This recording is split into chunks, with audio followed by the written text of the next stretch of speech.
Oh, thank you to all. I'm Marco Napoli from University of Florence, and I have not results like my colleagues, but just some concept related to the crop diversity. Why need crop diversity in order to maintain the soil fertility and the crop productivity? Obviously, in the environment, we have the maximum diversity. In the environment, it's very difficult to find monocropping, monoculture. In the environment, we go in a field, and on the same field, we find a wide range of different species, different varieties of the same species, and this is necessary to maintain the field, to maintain the soil health, in order to prevent the development of weed, the development of pests and disease. This is very difficult to find this system in agriculture. Generally, in agriculture, we try to maintain in the same field just one crop. And this is the monoculture.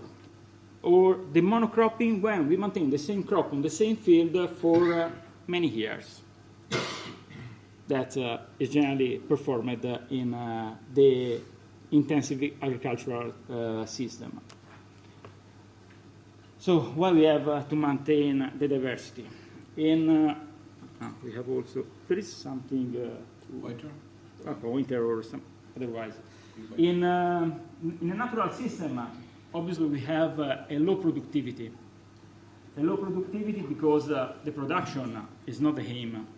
But the environmental system is sustainable and can be maintained for a very long time.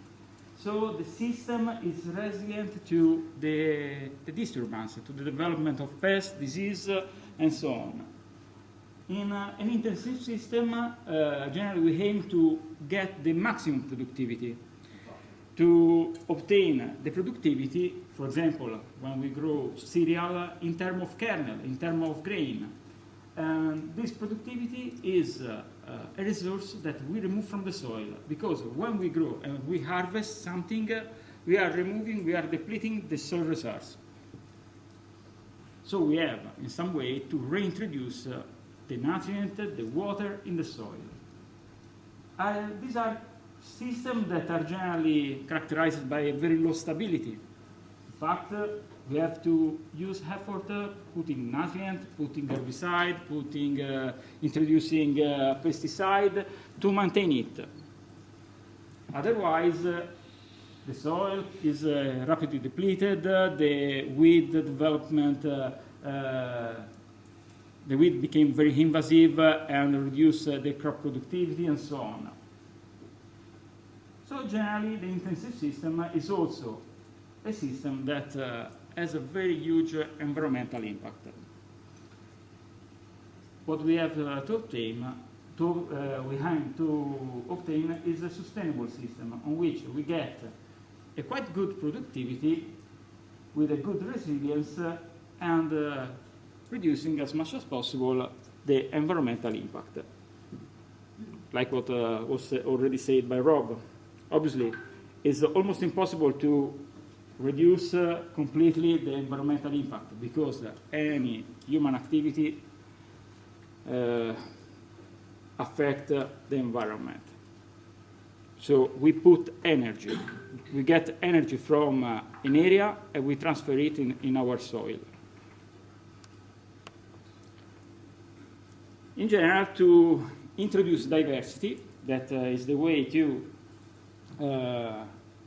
maintain the soil fertility, maintain the field fertility, in agriculture is performed by introducing the crop rotation and by using the intercropping.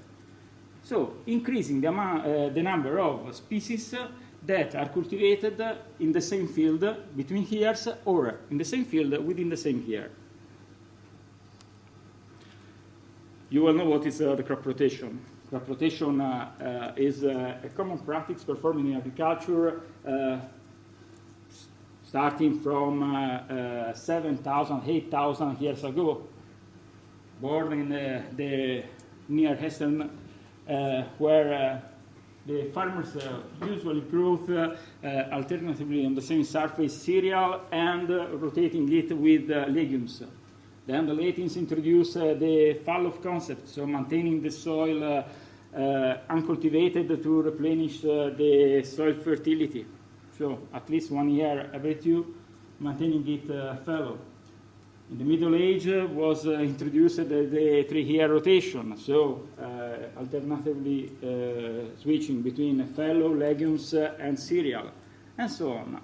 So rotating on the same field between years different crops, with orders aiming to increase or maintain the soil fertility.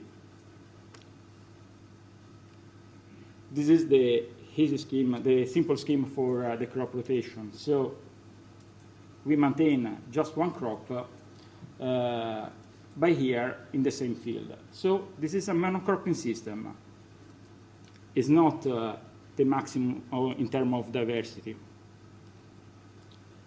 However, the crop rotation can give you many benefits in enhancing the soil fertility. First of all, alternating the crop, you can use a crop having different rooting system, so affecting the soil, increasing the soil structure at different level, preventing also the formation of the surface of the soil crust, but in the bottom layer of the soil of the tillage pan. Different crop can, remember that except from leguminous species that are able to fix nitrogen, all the crops remove nutrient from the soil. What you can do is to switch a form of nutrient from unavailable form to available form, or moving this nutrient from deep layer to the top layer to let them become more useful for the following crops. So most crops, for example radish, can improve some nutrient availability, for example phosphorus, as well as the leguminous. We think to the leguminous crop as the best nutrient source because they are able to fix nitrogen. But leguminous plants are also able to mobilize phosphorus and let it in available form in the soil for the following crops. In most cases, it's more important the availability of phosphorus than the availability of nitrogen. Also, different crops, different rooting system can increase the movement of water on soil. So not only increase the availability, the permeability of the water, but also can create an upward movement of the soil, increasing the level of the groundwater. Alternating the crop year after year create a system on which the development of pests and disease is not easy, because it's difficult for worm, for in general for pests, but also for other pathogens to develop well and increase their number, because here after years they found a different environment. So this allows you to reduce or to maintain a low level of pesticide and herbicide application, because also the weed management, rotating the crops, allow you to introduce different weed management system, avoid the specialization of weed, and so avoid that the weed spread over the whole field. Generally, for example, in Italy, for those farmers that perform the no-till cultivation with the monocropping system, so continuously performing the cereal cultivation, Their main problem, also using herbicide, is the development and spread in the field of the Lolium italicum. That is a very aggressive weed, at least in the southern part of Italy. And in most fields, you see that there, in some cases, more Lolium italicum than winter wheat or barley. So you see the farmer that go on field and harvest Lolium rather than winter wheat, than the other cereal. And it's very particular because talking with the colleagues,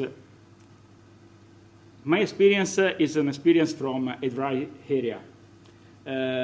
Especially during the summer, we don't have rainfall, or we have 2-3 days of rainfall that are not able to sustain the crop growth at all. So, for example, producing fodder, producing grassland is almost impossible. While here, you may use 1 hectare for 1 cattle, or maybe less. We need 3-4 hectares for cattle, so we need wider surface. Now it's quite tricky also to maintain the soil organic matter. Also alternating crop, also in the conventional system, or in the organic system on which we introduce manure from other source, from external source, is very difficult. In experience performed for 20 years, the difference between, in terms of organic matter accumulation in soil, performing manuring every year, don't get difference with respect to the conventional system, on which you don't add, because the temperature and the drought during the summer is so excessive that the organic matter is rapidly degraded. In our forest soil, we reach in the top layer between the 4 and 5% in terms of organic carbon, but in forest soil. In pasture, we reach the 1.5–2% of organic carbon in the top layer, first 10 centimeters, while we are around 0.6–1% at 20–30 centimeters down. In conventional tillage or organic tillage soil, tilled soil for crop, in general we have 0.6–1% of organic carbon. This is the amount on which we work. Regardless, obviously, 0.6 on sandy soil, 1% on clayey soil. So very heavy soil. But generally, this is the amount of organic carbon which we work, and it's very difficult to increase this amount. And talking with colleagues from Spain, from the south of Spain, they are experiencing the same problem. Also for us, performing the crop rotation is quite difficult. Also performing the intercropping or using the cover crops, because we don't have water. For large part of the year, we don't have the water to sustain the crop cultivation. Performing double cultivation, so 2 crops on the same years, in the same soil, 2 minutes, 1 minute, 2 minutes, impossible.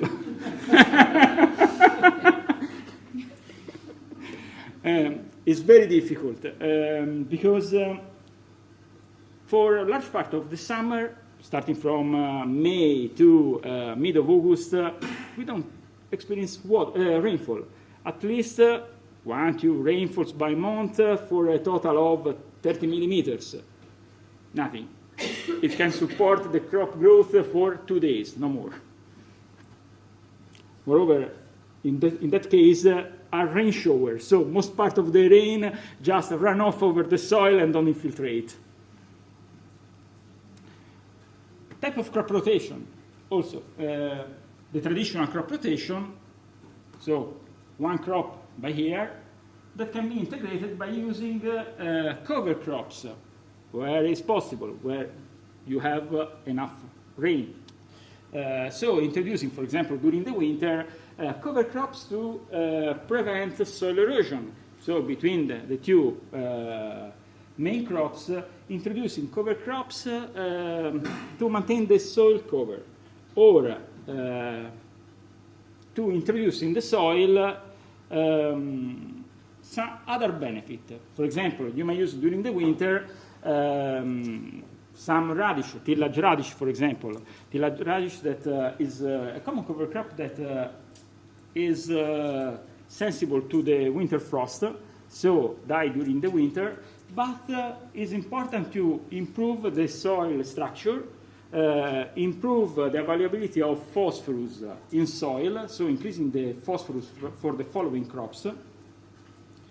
And sometimes is, for example, in some tests we use the tillage radish to avoid the following tillage, so to plough the soil for the spring cereal, in general for barley or spring wheat.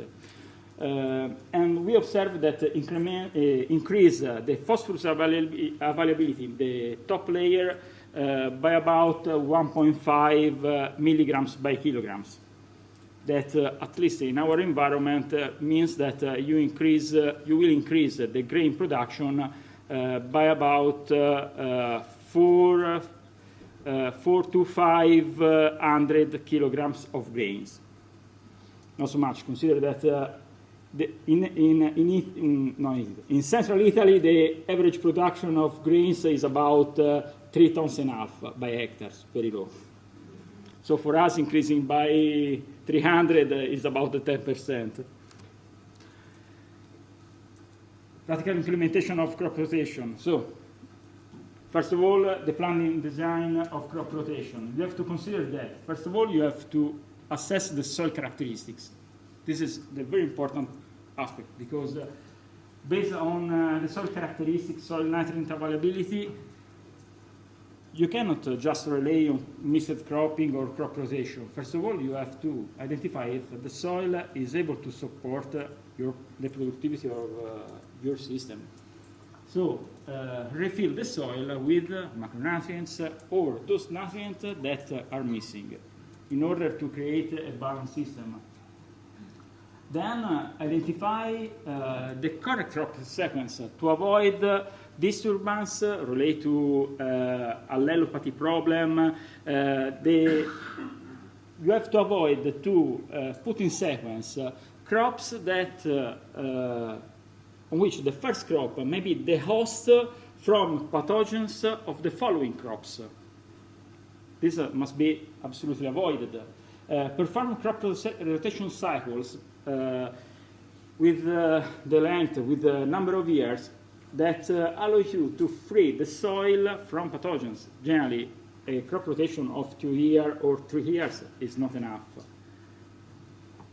Or with just 2 crops is not enough to reduce as much as possible the presence of pests and disease in soil. Some pests can remain in the soil for a very long time, maybe then 2 years, then 3 years.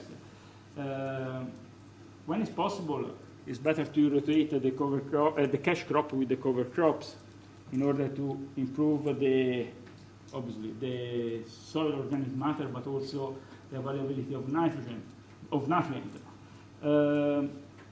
Okay, you might have a lot of succession planning and timing. Very important. Okay, I have decided a crop rotation planning, but I have to assess if the crop rotation planning perform well in my environment. Different crop rotation planning can work in an area, in a pedoclimate, but not in another. The regenerative agriculture has a very broad definition. You can apply any kind of system on any kind of agricultural techniques to perform your cultivation, maximizing your productivity with the aim to reduce the environmental impact. But if you need, you can apply fertilizer, herbicide, everything. It's not completely organic. You can use what you need. and you have to adapt to the different environment. The same rules is not true for Ireland and for Italy. You have to adapt because the pedoclimate dominate the system, and you have to adapt to that. Okay, there is a lot of slides, but the time is expired